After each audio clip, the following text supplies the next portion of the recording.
Good morning. Good morning. Welcome to Northwest Unitarian Universalist Church, where we are gathered today both virtually and in person as one connected community. I'm Tom Ott. My pronouns are he, him, and I'll be your worship associate for this worship leader for this morning's service. And I'm joined by Pastor Eli Krantz and by Alex Myers on the piano. If you're a visitor online and would like Northwest to stay in touch with you, please fill out the visitor form appearing in the chat box. And if you're with us in person, you can fill out the visitor sign-in form in the atrium. So now it's time we can greet our neighbors, wherever they are, with a wave. Wherever you are, with a wave.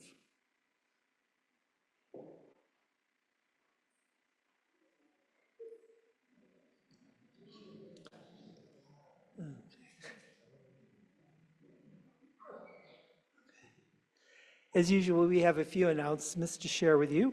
You'll find more information about Northwest and its events in the weekly newsletter and on our website. We will be having a few joint services coming up over the next 4 weeks.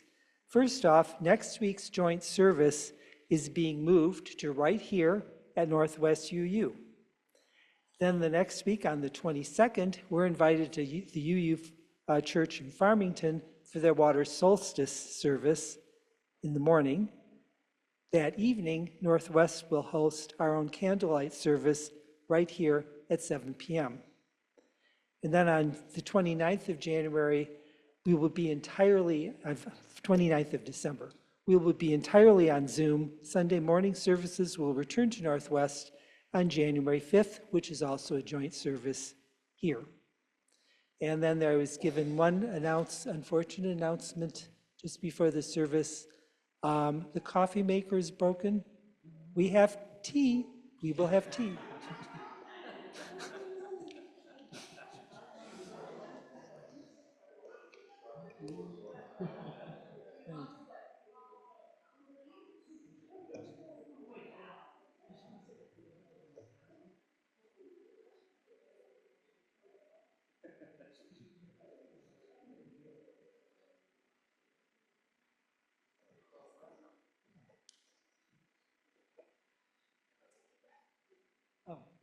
Oh yes, before we begin the prelude, I'll take a deep breath and settle into a time of worship.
Uh, The flaming chalice is a symbol of our faith.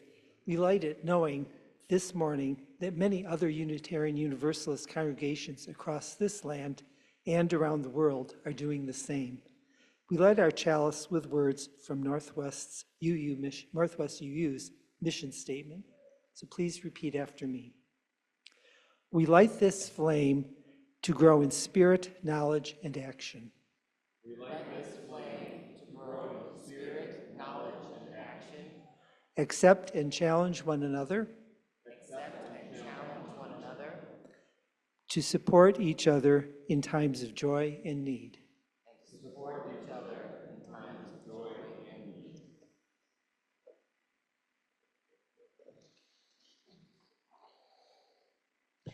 Each week, we offer a land acknowledgement. We honor and pay our respects to the land on which we live and work, which was violently stolen through colonialism, genocide, and forced removal of its traditional stewards. These stewards are the Anishinaabe, the Council of the Three Fires, which include the Ottawa, Ojibwe, and Potawatomi, also known as Ottawa, Chippewa, and Potawatomi tribes. We also acknowledge the people of African descent who were forcibly removed from their land and separated from their families through kidnapping and enslavement, and pay reverence and respect to them for building this country's infrastructure and economy with no compensation or reparations to date.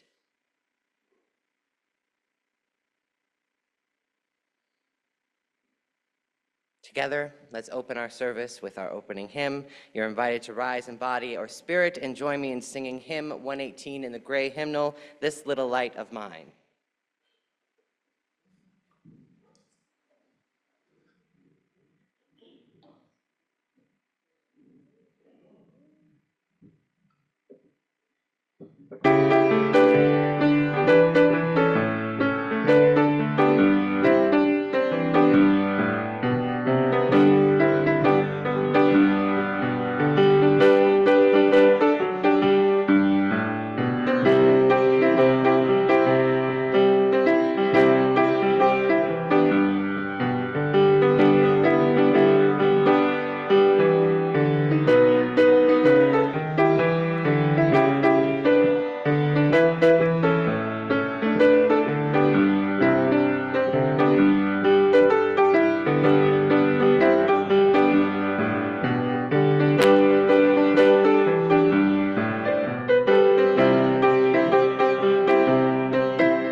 Good morning, everyone.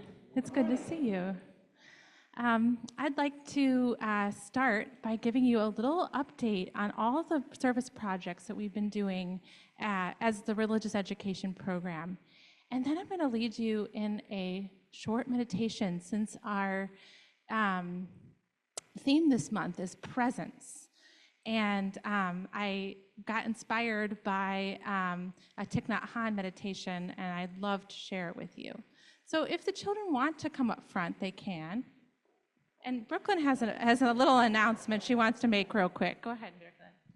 I was, on Thursday, I had a concert, a violin concert. Thank you, Brooklyn.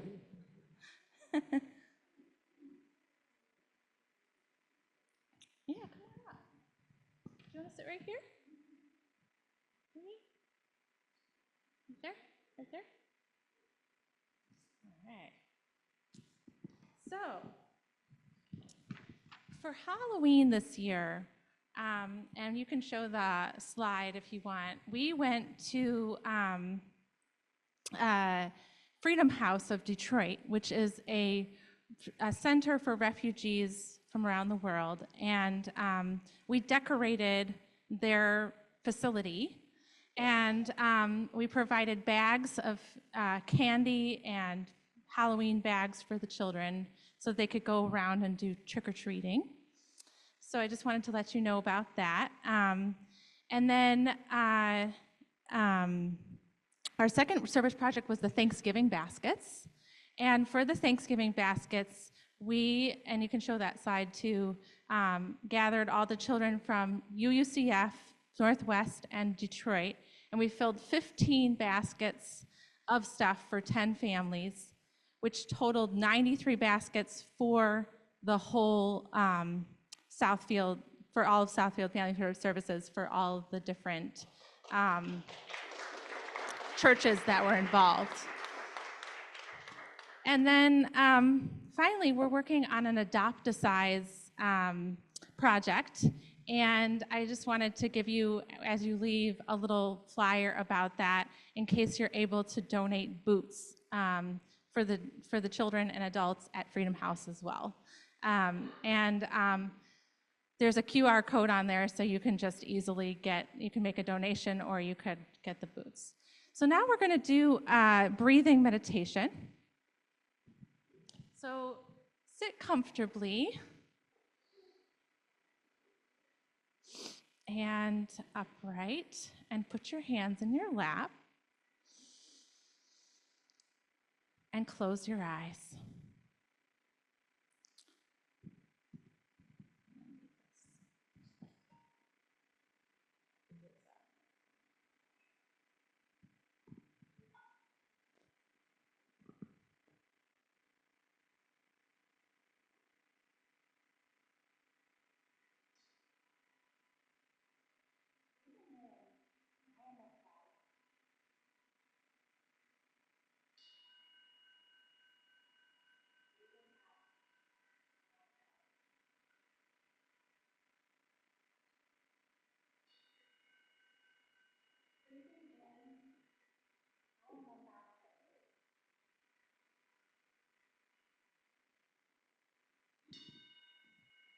Breathing out, I am falling.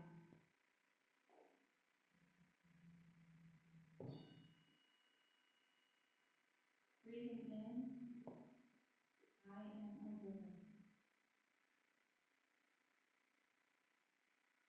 Breathing out, I am a river.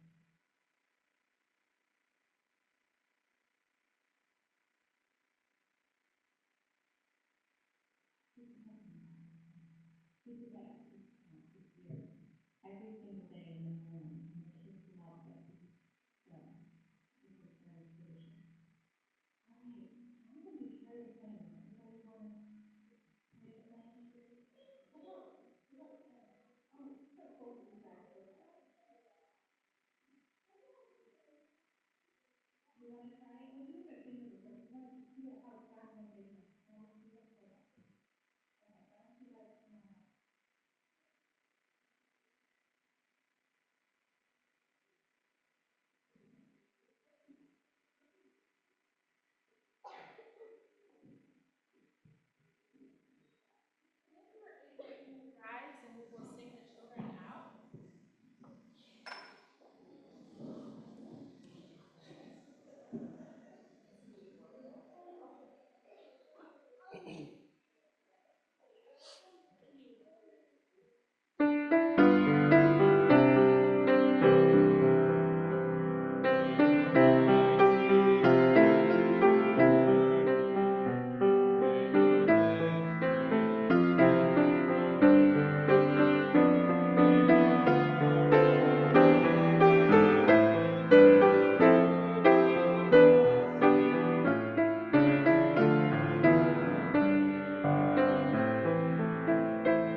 Each week, Northwest UU shares its play contribution with a community partner. This month, that partner is the Michigan Unitarian Universalist Social Justice Network, or MUSGEN. MUSGEN is a statewide network of UUs and allies working to create a more just and caring world. All undesignated donations will be split between MUSGEN and our congregation. You can give in a variety of ways that are now visible on your screen, and for those of us here in person, we'll pass a collection basket for checks and cash. We do honor your generosity by committing to ensure that our collective resources do a greater good for ourselves and our world than any could have done individually.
Hello, I'm Dave Young, member of Northwest's Pastoral Care Committee.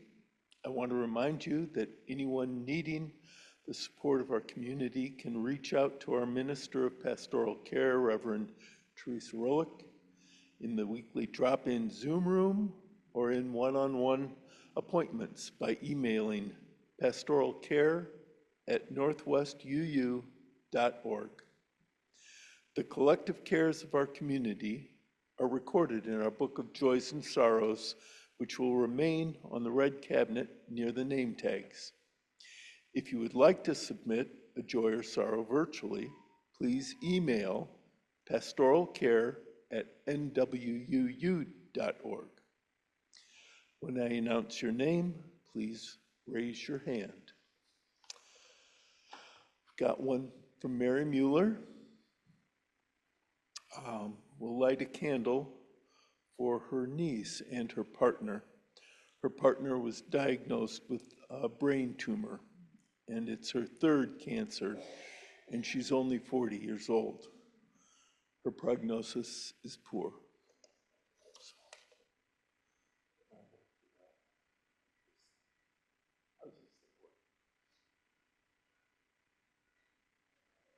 People shove it in and out. There we go. Jesus.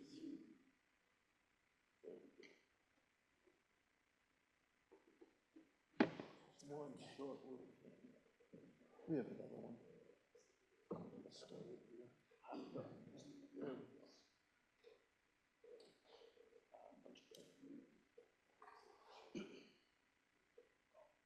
Light of mine. Okay. For these and the joys and sorrows that are held in silent sanctuary of our hearts, I offer this prayer. Sources of radiance and resilience, keep watch with those who work or watch or weep this night. May the suffering be soothed. May the sick be tended. May the weary find rest. May the dying and those who love them find peace. May the joyous be shielded. And may all know that we are surrounded in a love that is with us always, a web that connects us to all that exists. May we take a few moments of silence to be with each other in sacred space. And we'll come out singing.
Our reading today is Seeming Stillness by David White.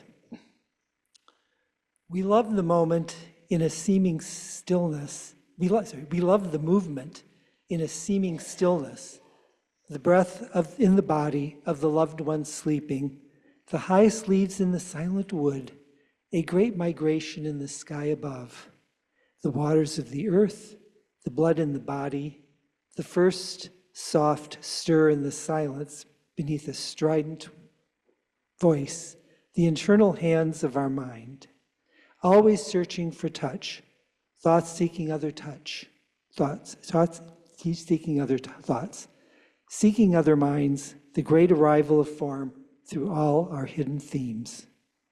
And this breath in this body, able just for a moment to give and to take, to ask and be told, to find and be found, to bless and be blessed, to hold and be held.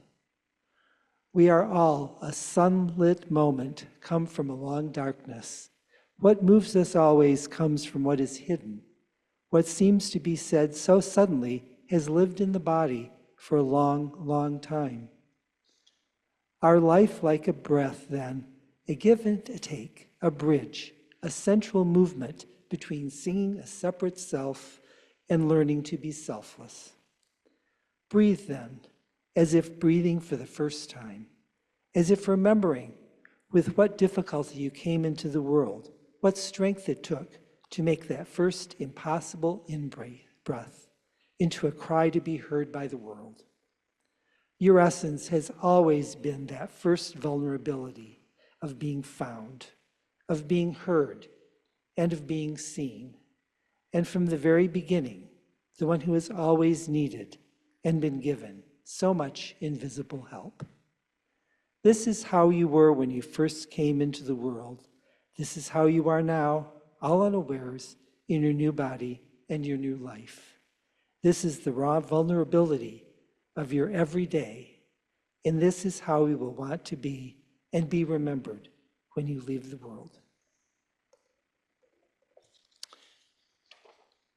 You're now invited to rise in body and spirit and join in singing hymn number 90, From All the Fret and Fever.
Good morning. I'm here to report that we are living in a very ridiculous dystopia. Because my main reason is Instagram tried to sell me a therapeutic screaming pillow. I was scrolling through videos, and if I'm gonna be completely honest, I was absolutely doom scrolling. I was flipping through them so fast, moving quickly, and if it wasn't a cute dog or something funny, it was gone. I didn't wanna think. I had really convinced myself that I needed to rest, and for some reason, I picked up my phone. The ad came up, I swiped past, but then something made me swipe back.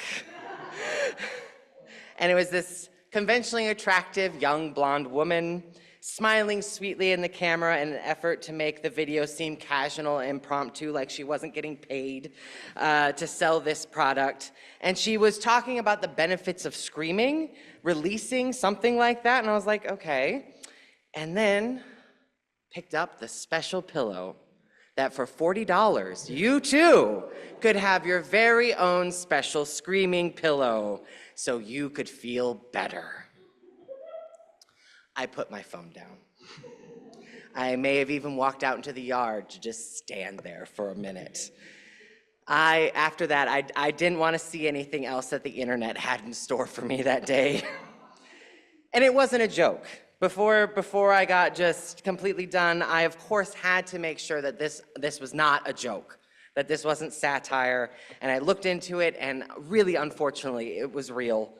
The comments were a mix of people sharing my confusion, but also people tagging their friends, going, "Oh my God, you need this. Oh, how cute, that pillow is adorable."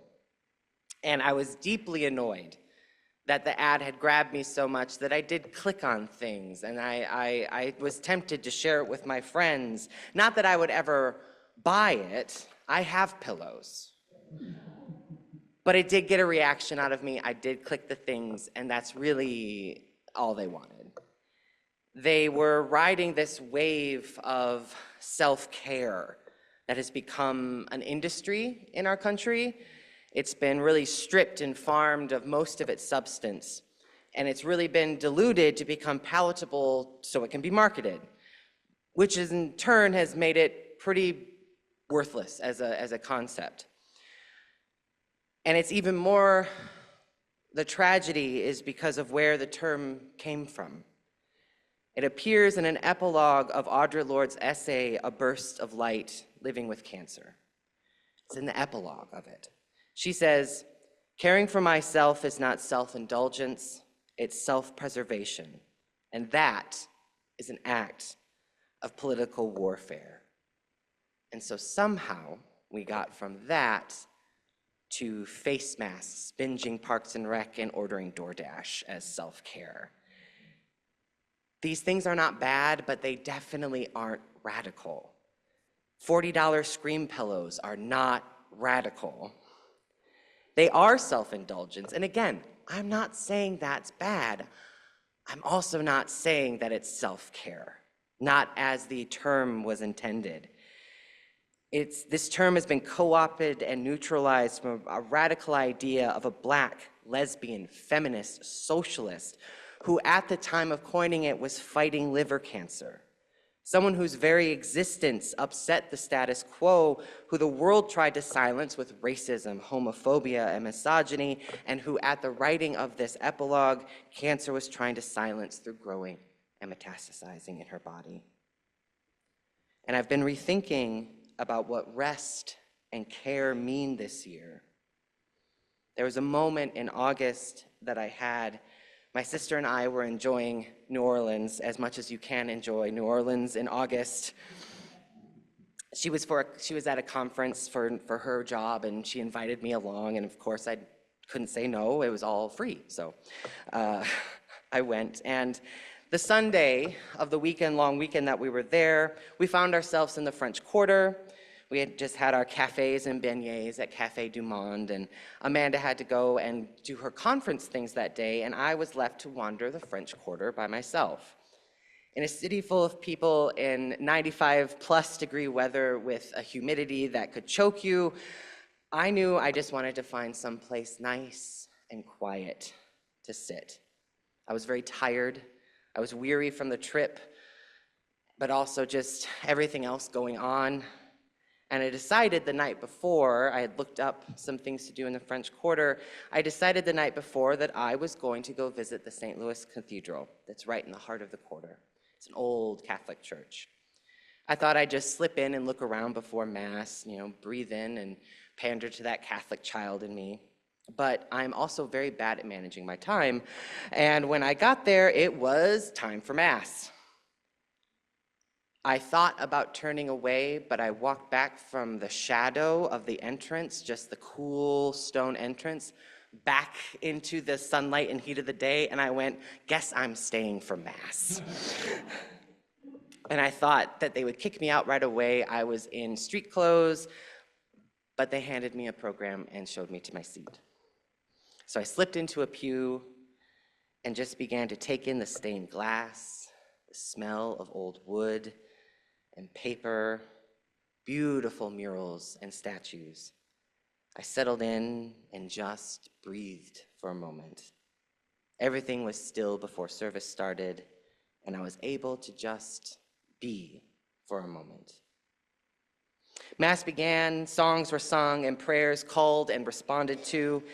The reading of that day out of the liturgy was Kings 19, 7 through 18. I had heard the passage before, of course. Liturgy repeats every 3 years, so I've heard it a couple times in my youth. But it caught my attention this time. I was there to listen and absorb, so maybe I was just feeling more open, or maybe I got pulled out of my stupor because I heard my name, Elijah, said from the pulpit. And I went, oh, wait, there's another guy named Elijah. It's okay. But I really started to listen. The passage, in short, the prophet Elijah is running through the wilderness to escape persecution, and he stops out of exhaustion to sleep, and an angel, bidden by God, leaves him food and drink, tells him to eat and sleep before he keeps going, but to keep going. Go up that mountain to talk to God. In Lord's journals, in a burst of light, she writes from a Swiss medical facility. American doctors were not offering her options for her cancer that felt right for her. They, of course, wanted to cut her open, dig around, figure out what was going on. And she had already survived breast cancer in her life, and she did not want to be cut open again. So this facility was cutting edge in the time. They were specializing in alternative treatments specifically for the type of cancer she had, and really treating surgery as a last resort. Her medical needs at this facility were fully taken care of, but the ethos of the facility did not take the spiritual into account, and she grew frustrated, disconnected from her spirit. And she struggled to understand what she needed to do next until she sought that connection again. Elijah had to rest and run to God to know what to do. Lord had to speak to the moon, to Mother, to know what to do. Both of them knew that after they rested, the nourishment had to fuel to keep them going. Their work was not done, but they had to have that stillness before re-entering the work. Then a great and powerful wind tore the mountains apart and shattered the rocks before the Lord, but the Lord was not in the wind. After the wind, there was an earthquake, but the Lord was not in the earthquake. After the earthquake came a fire, but the Lord was not in the fire. And after the fire came a gentle whisper. When Elijah heard it, he pulled his cloak over his face and went and stood at the mouth of the cave. Then a voice said to him, "What are you doing here, Elijah?" A whisper to guide us to our rest. In this story, God says, "What are you doing here?" It's not an accusation. It's a curiosity. The whisper is an invitation. Elijah called it God. Lord called it Mother and Moon. The name is not important. because we all have access to it. It is our inner divine spark, and you can call it what you like, but when it gets quiet, you can listen for it calling to you, inviting you deeper. And in this stillness, what can we do? This is different than a meditative practice. This is very different than corporate indulgence cloaked as self-care. This is an intentional space to sort through the chaos so we understand what we need to keep going. In her stillness, Lord discovered she needed to be back with people. She needed to be back with work despite the growing mass in her body. Elijah knew he had to go back and be with his people to lead them forward despite the dangers of death. Prophets need to be with their people, after all. And this is difficult for me, this idea of the stillness, because I'm also a believer in the radical power of rest without it being to go do more work. And I don't want this to be mistaken for this ever-pervasive grind culture that we live in, that you only rest so you can go produce. This rest is to prepare for the work, but it is the work of liberation, the work of love, and the work of community. The idea is that this work allows others to step up and step in so others can step out and rest. Because the truth is that this work has been historically done in our country by Indigenous and Black people, specifically women. These are the voices that are constantly crying out, consistently showing up, and therefore consistently targeted and eliminated. And the truth is, for most of us in this room, it is our turn to step up and do the work. But we must prepare for it. In this stillness, if we have not had a conversation with that voice, with the Spirit, then we are not ready to step into the work. Lord says, to acknowledge privilege is the first step in making available for wider use. Each of us is blessed in some particular way, whether we recognize our blessings or not. And each of us, somewhere in our lives, must clear a space within that blessing where she can call upon whatever resources are available to her in the name of something that must be done. We have to know deeply who we are and what we believe. We have to dig under the surface statements and the clever gotcha phrases we picked up from Facebook or a 20-second video that we saw. Our values must be examined for depth, meaning, and continuity. What good are our values if they do not have substance? And this is a constant practice. While she was in Switzerland, this was not the first time that Lord had asked herself deep questions, of course not. But her circumstances had changed drastically, and she had to seek new answers within herself in conversation with the Spirit. Again, each of us have access to this voice, and each of us has access to this stillness. We are invited into it, and it doesn't have to happen in isolation, and in fact, I encourage it not to happen in isolation. Every Sunday, I find a stillness when I hear all of your voices lift to sing Spirit of Life. It's just a moment, but it's a moment where I can center myself and think. I had another moment where this practice that I happened to be doing really came into use. I think I had talked about I attended a Detroit City Council meeting recently. It was to discuss a buffer zone around clinics in the city, medical clinics, so that people could not protest outside any sort of clinics, obviously with the focus being on abortion clinics and health clinics of that sort. Our group, our small group that was going to speak in favor of the buffer zone, we were small, maybe about 6 people, and we said, oh, we'll have one speaker. And it was the eldest among us because she had spent the most time closest to these protesters. When we got there, there were 6 of us, and there were 40 of the others. In that moment, all of us looked at each other and went, we cannot send Henny up there to speak alone. But there's a risk with this specific group of them knowing your name and where you work. There's a risk because they will go after you if they know who you are. I had to sit and think about the risk. And there was a fear. And then I went, my risk isn't that great. I have this community that supports me, and my job knew exactly where I was. I told my boss, hey, I kind of need to go speak at this thing in honor of this thing, and she went, good luck. Tell us all about it when you get back. My risk, despite my initial fear, was so low that the risk of not speaking became enormous. So I spoke.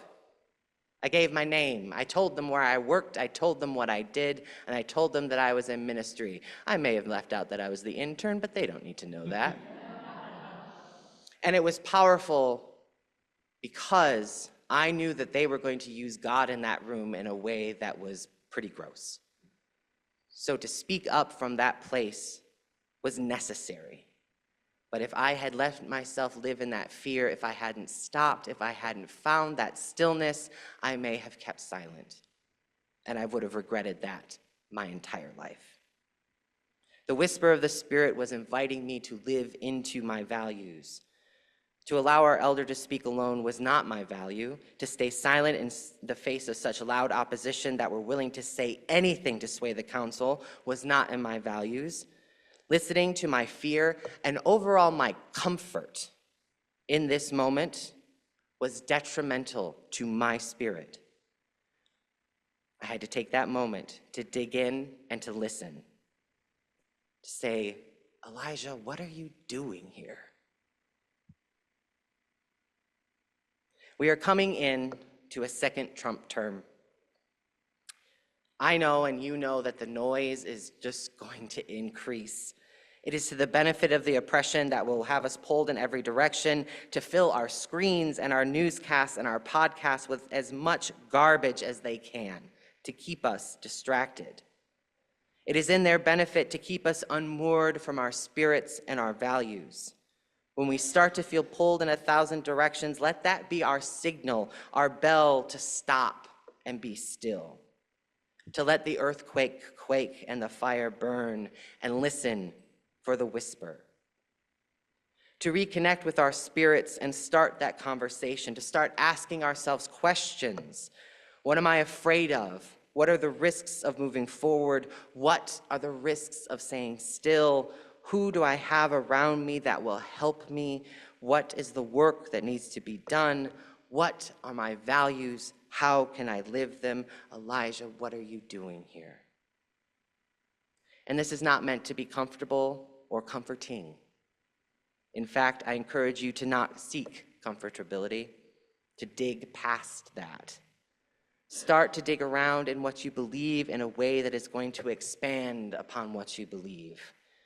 The deeper you dig, the more you know yourself, the more you are anchored, and the more you cannot be manipulated to believe things that are anachronous to your truth.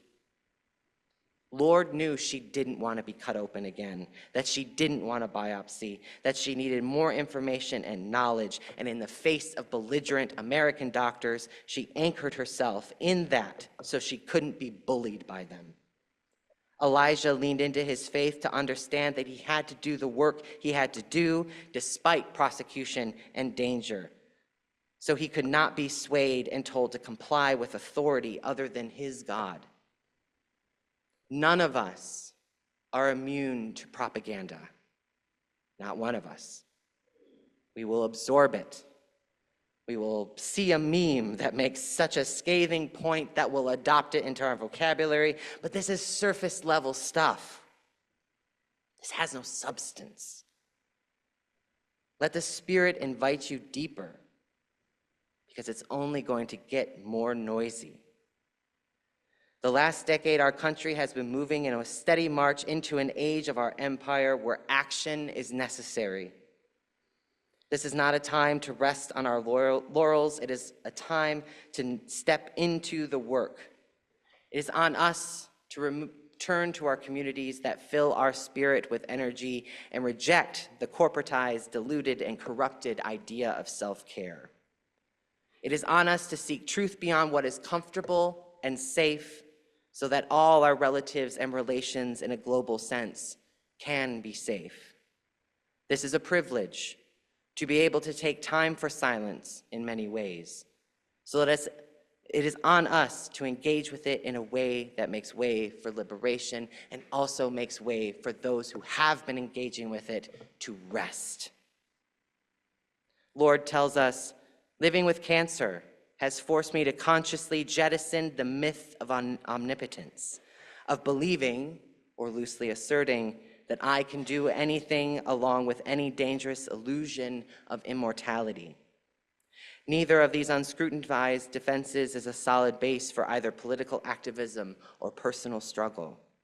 But in their place, another kind of power is growing, tempered and enduring, grounded within the realities of what I am in fact doing. An open-eyed assessment and appreciation of what I can and do accomplish, using who I am and who I most wish myself to be, to stretch as far as I can go and relish what is satisfying rather than what is sad, building a strong and elegant pathway towards transition. We are not superheroes. We are people. Our work is not theoretical, it is practical. To do it, to work towards liberation, is an act of perseverance, love, and reverence of the spirit within all of us. As the prophet Lord says, I work, I love, I rest. I see and learn, and I report. When the Spirit asks us what we are doing here, let us have an answer.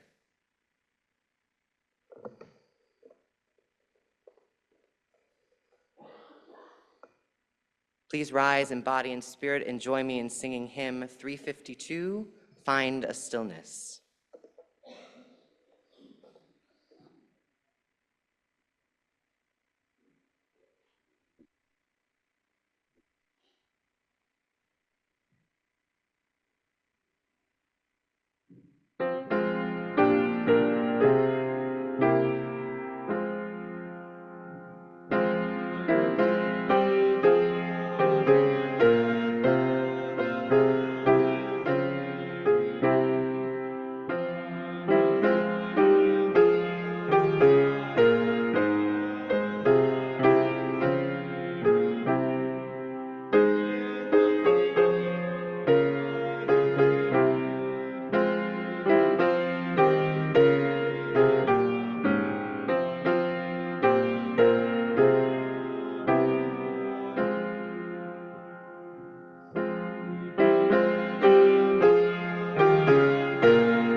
Okay, we will now extinguish our chalice.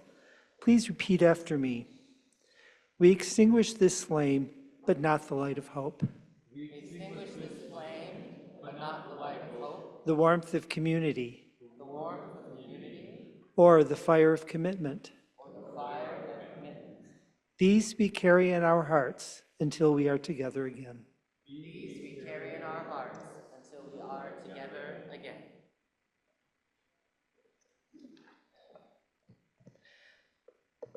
Before we depart, beloved friends, let us seek the answers.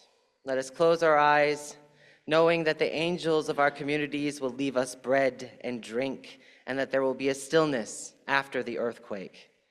This requires a faith and trust in one another. Our solutions are not in $40 scream pillows, Our solutions are in us. Let us build a space where we can all be still and listen for that voice. And remember always that taking care of us, all of us, is an act of political resistance and a radical act of liberation. Let's go in peace, return in love, and enjoy, not coffee, but some tea together. There's coffee? Amen. There's coffee and conversation afterwards. Please join us. Thank you for being here.